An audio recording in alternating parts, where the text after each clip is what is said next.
2061 Odyssey 3 Chapter 1 Part 4 Tycoon. When he was born, William Song had been called the most expensive baby in the world. He held the title for only 2 years before it was claimed by his sister. She still held it, and now that the family laws had been repealed, it would never be challenged. Their father, the legendary Sir Lawrence, had been born when China had reinstituted the stringent one child, one family rule. His generation had provided psychologists and social scientists with material for endless studies. Having no brothers or sisters, and in many cases no uncles or aunts, it was unique in human history. Whether credit was due to the resilience of the species or the merits of the Chinese extended family system would probably never be settled. The fact remained that the children of that strange time were remarkably free from scars. But they were certainly not unaffected, and Sir Lawrence had done his somewhat spectacular best to make up for the isolation of his infancy. When his second child was born in 22, the licensing system had become law. You could have as many children as you wished, provided only that you paid the appropriate fee. The surviving old guard communists were not the only ones who thought the whole scheme perfectly appalling, but they were outvoted by their pragmatic colleagues in the fledgling Congress of the People's Democratic Republic. Numbers 1 and 2 were free. Number 3 cost 1 million souls. Number 4 was 2 million. Number 5 was 4 million, and so on. The fact that, in theory, there were no capitalists in the People's Republic was cheerfully ignored. Young Mr. Song, that was years, of course, before King Edward made him a Knight Commander of the Order of the British Empire, never revealed if he had any target in mind. He was still a fairly poor millionaire when his fifth child was born. But he was still only 40, and when the purchase of Hong Kong did not take quite as much of his capital as he had feared, he discovered that he had a considerable amount of small change in hand. So ran the legend, but like many other stories about Sir Lawrence, it was hard to distinguish fact from mythology. There was certainly no truth in the persistent rumor that he had made his first fortune through the famous shoebox-sized pirate edition of the Library of Congress. The whole molecular memory module racket was an off-Earth operation made possible by the United States' failure to sign the Lunar Treaty. Even though Sir Lawrence was not a multi-trillionaire, the complex of corporations he had built up made him the greatest financial power on Earth.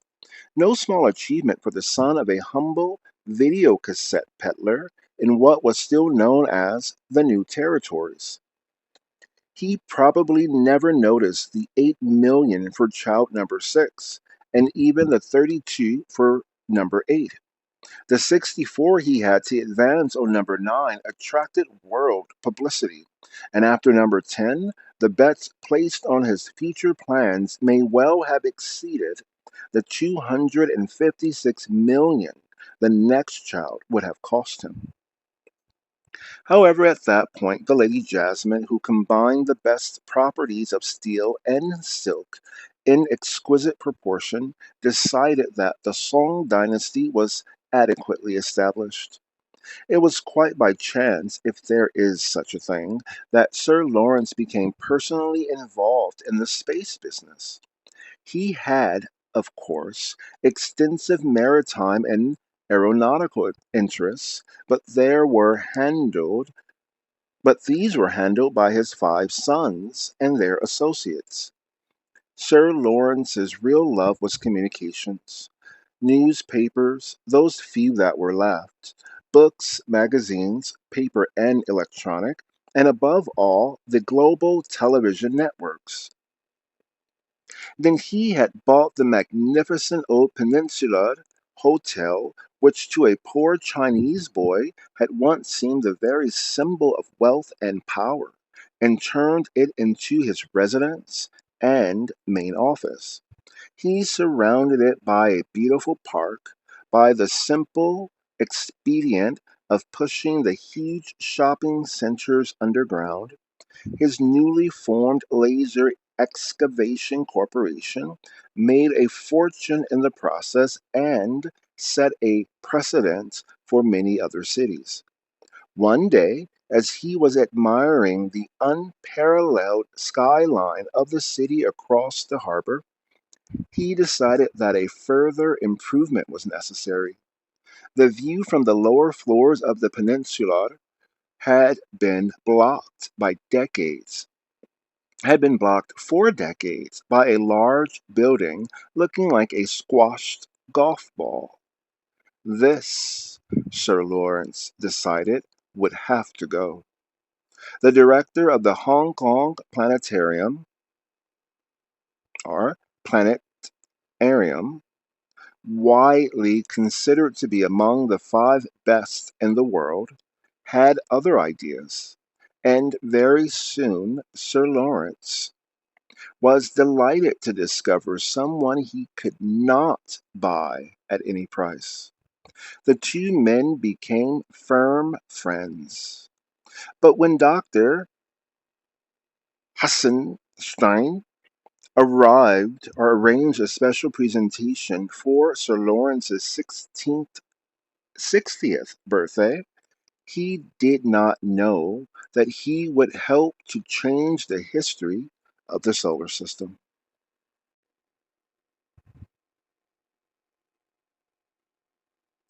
Part 5 of Chapter 1, Out of the Ice.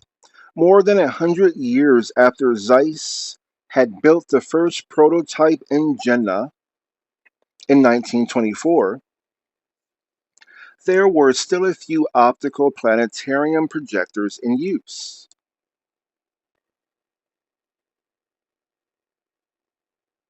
Looming dramatically over their audiences.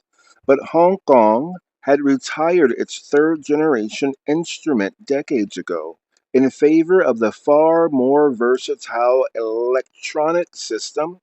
The whole of the Great Dome was essentially a giant television screen made up of thousands of separate panels on which any conceivable image could be displayed. The program had opened, inevitably, with a tribute to the unknown inventor of the rocket, John Whiteside Parsons. Somewhere in China during the 13th century. Oh, wait, never mind. The first 5 minutes were a high speed historical survey, giving perhaps less than due credit to the Russian, German, and American pioneers in order to concentrate on the career of Dr. Hisu Xin. His countrymen could be excused in such a time and place if they made him appear as important in the history of rocket development as Goddard, Van Braun, or Korolev. But they certainly had just grounds for indignation at his arrest on trumped up charges in the United States when, after helping to establish the famed Jet Propulsion Laboratory and being appointed Caltech's first Goddard professor, he decided to return to his homeland. The launching of the first Chinese satellite by the Long March 1 rocket in 1970 was barely mentioned, Perhaps because at that time the Americans were already walking on the moon. Indeed, the rest of the 20th century was dismissed in a few minutes to take the story up to 2007 and the secret construction of the spaceship Shin in full view of the whole world. The narrator did not gloat unduly over the consternation of the other spacefaring powers when a presumed Chinese space station suddenly blasted out of orbit and headed for Jupiter to overtake the Russian American mission aboard the cosmonaut Alexei Leonov. The story was dramatic and tragic, enough to require no embellishment. Unfortunately, there was very little authentic visual material to illustrate it. The program had to rely largely on special effects and intelligent reconstruction from later long range photo surveys. During their brief sojourn on the icy surface of Europa, Sheen's crew had been far too busy to make television documentaries or even set up an unintended camera.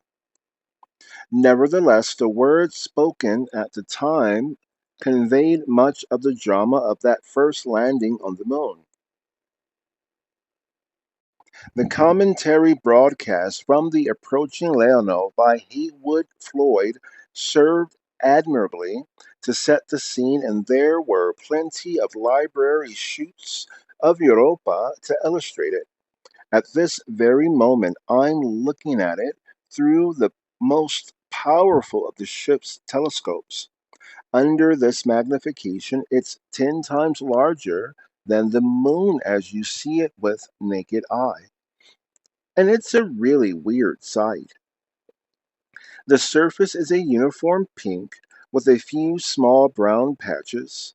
It's covered with an intricate network of narrow lines, curling and weaving in all directions.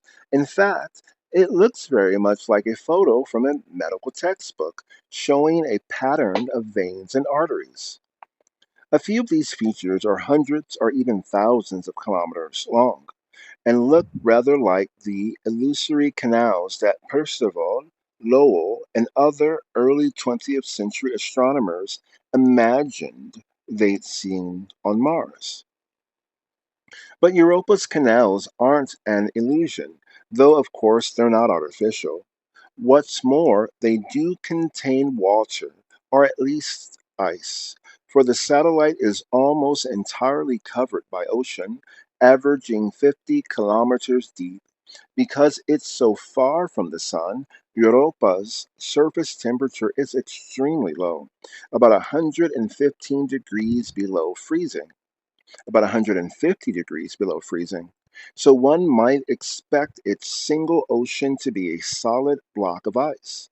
Surprisingly, that isn't the case because there's a lot of heat generated inside Europa by tidal forces, the same forces that drive the great volcanoes on neighboring Isle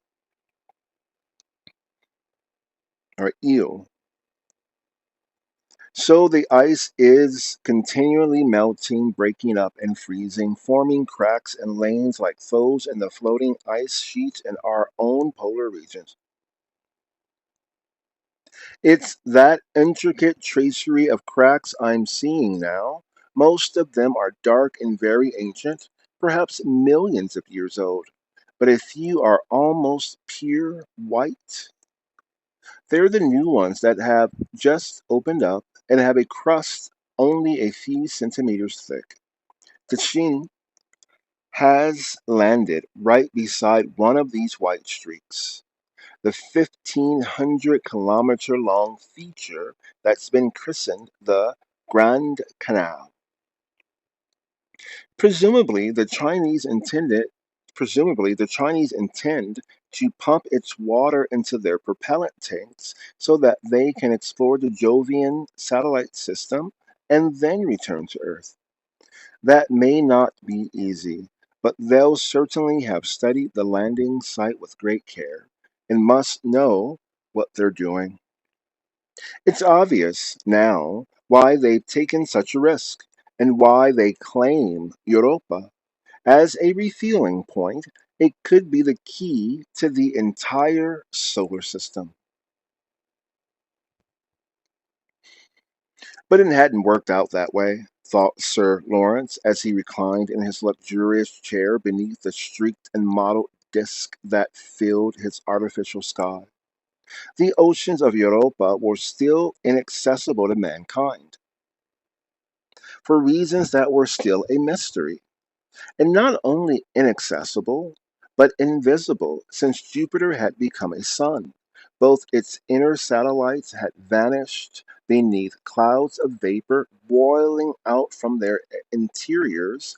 He was looking at Europa as it had been back in 2010, not as it was today. He had been little more than a boy then, but could still remember the pride he felt in knowing that his countrymen, however much he disapproved of their politics, were about to make the first landing on a virgin world. There had been no camera there, of course, to record that landing, but the reconstruction was superbly done. He could really believe that was the doomed spaceship dropping silently out of the jet black sky toward the European icescapes and coming to rest beside the discolored band of recently frozen water that had been christened the Grand Canal. Everyone knew what had happened next. Perhaps wisely, there had been no attempt to reproduce it visually. Instead, the image of Europa faded, to be replaced by a portrait as familiar to every Chinese as Yuri Gagarin's was to every Russian. The first photograph showed Rupert Chang Jiang on his graduation day in 1989. The earnest young scholar, indistinguishable from a million others, utterly unaware of his appointment with history 2 decades in the future. Wallah.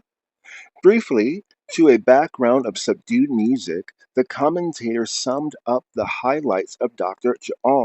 Chang's career until his appointment as science officer aboard Shin. Cross sections in time, the photographs grew older until the last one, taken immediately before the mission. Sir Lawrence was glad of the planetarium's darkness. Both his friends and his enemies would have been surprised to see the moisture gathering in his eyes as he listened to the message that Dr. Chang had aimed toward the approaching Leonov, never knowing if it would be received. No, you are aboard Leonov. May not have much time. Aiming my suit antenna where I think. The signal vanished for agonizing seconds, then came back much clearer, though not appreciably louder.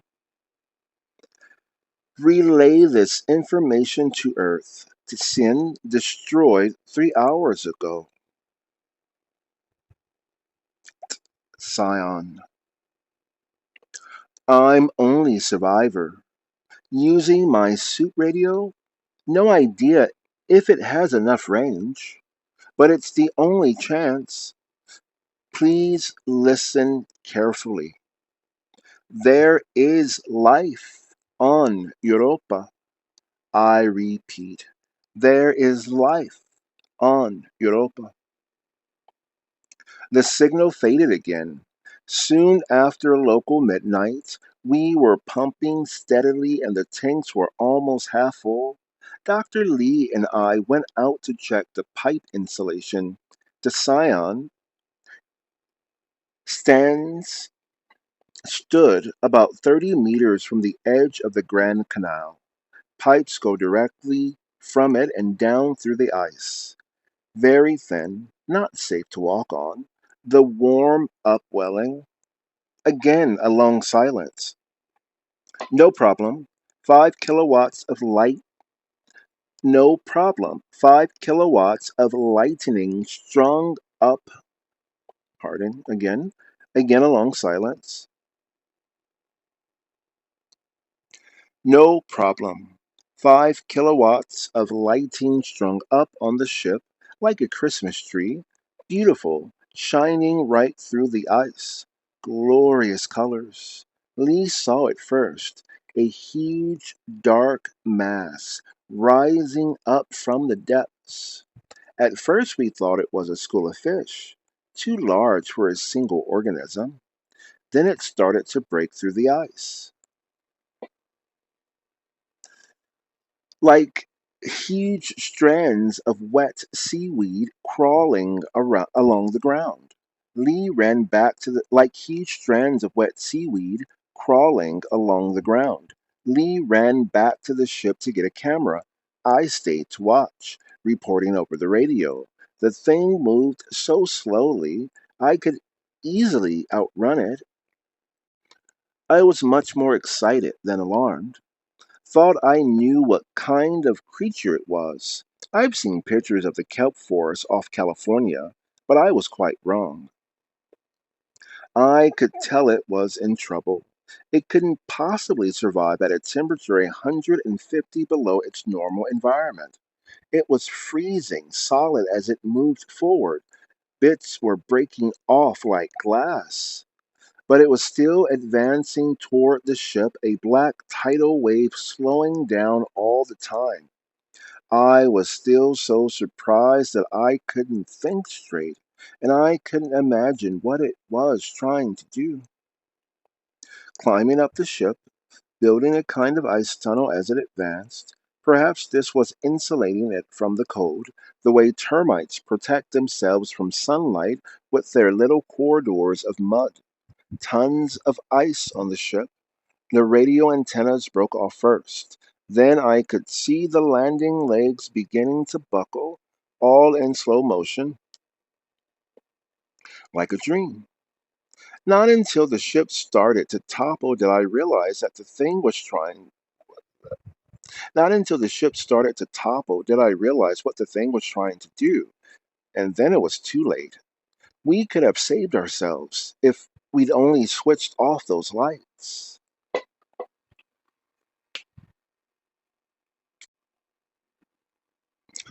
Perhaps it's a phototrope.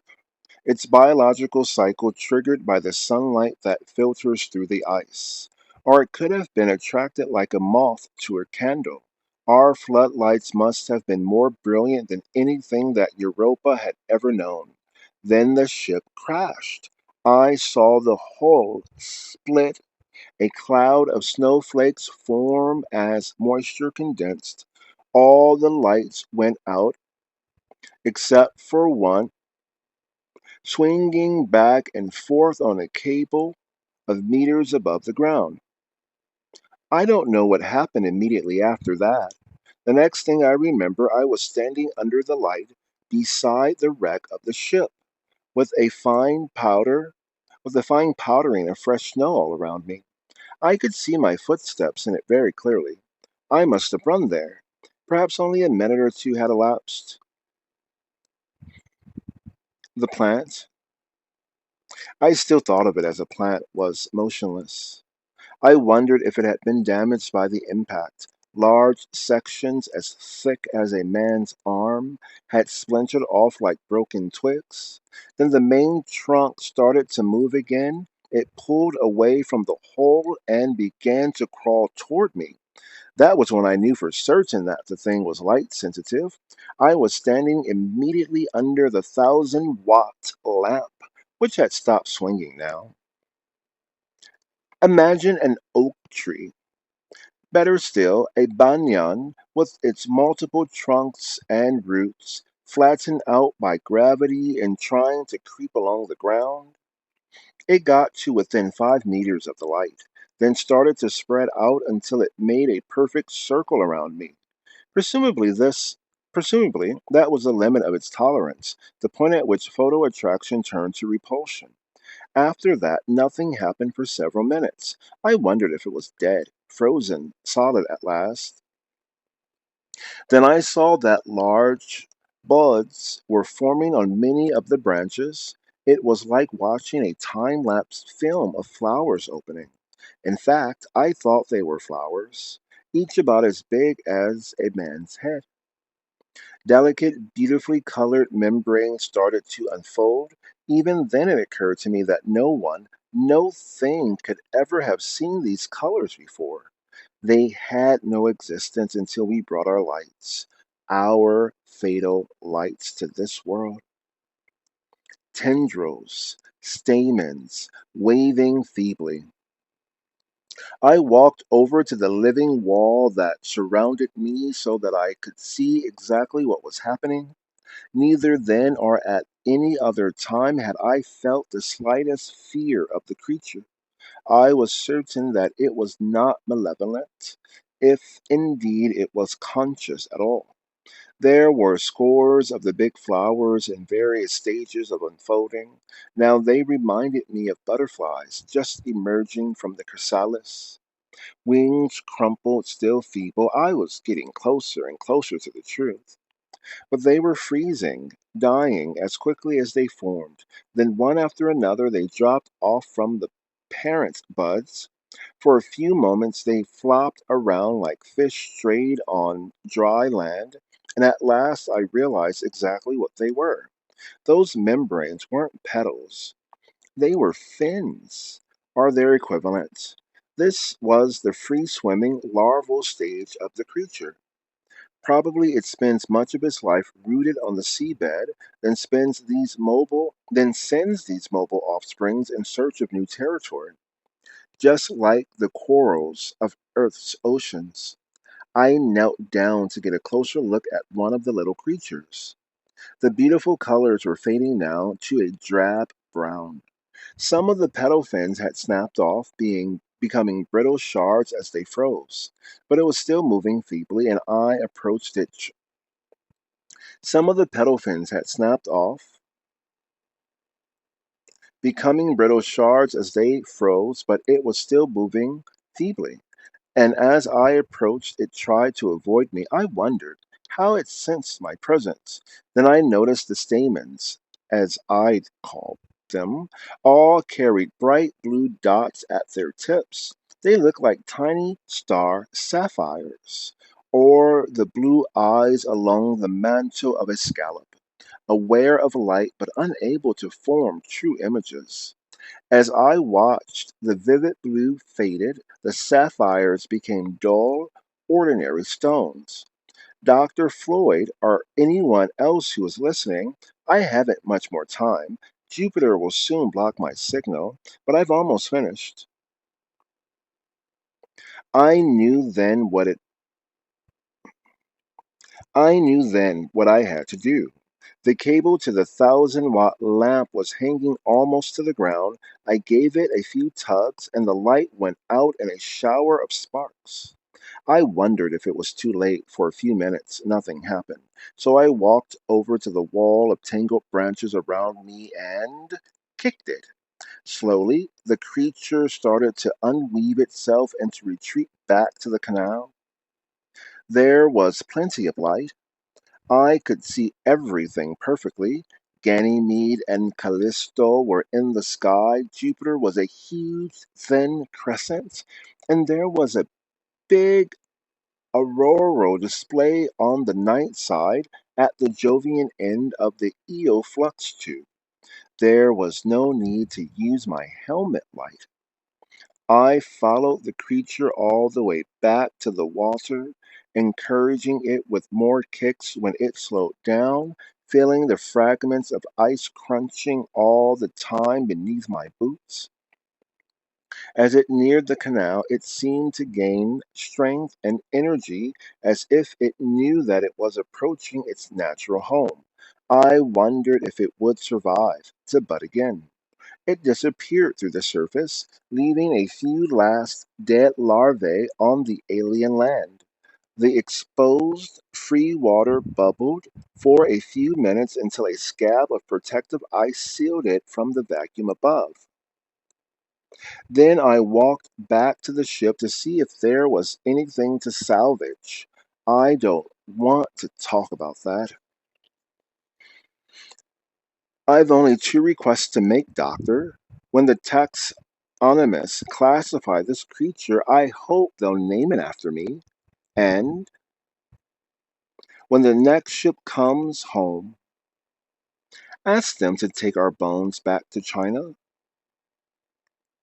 Jupiter will be cutting us off in a few minutes.